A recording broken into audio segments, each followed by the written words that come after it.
May papakita pala ako sa'yo. Ewan ko lang kung nakatikim ka na nito. Kung titingnan mo siya, bato lang siya eh. Pero shell siya. Martilyo. Bato, pero shell. Nakatingin ka na ganito. Hindi pa, ano yan? Ito yung tinatawag namin na bilat bato. Bilat bato. Oh. Hindi siya bato. Pero Hindi siya shell. bato, kasi Mukha lang shell siyang bato. siya. Okay. Oo. Matagal niyo po kinakain yan. Opo, lahat ng taga rito, mahilig nito. Pag naliligo ng dagat, nagdadala ng ganito.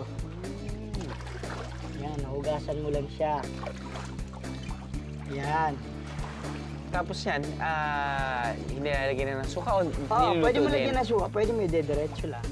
Pero Pero, kami, dinidiretso lang namin. Para siyang milasang gatas.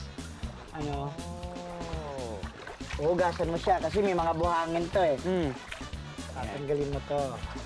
Ayan, kita mo? Yung Okay. meat niya. Hugasan mo siya.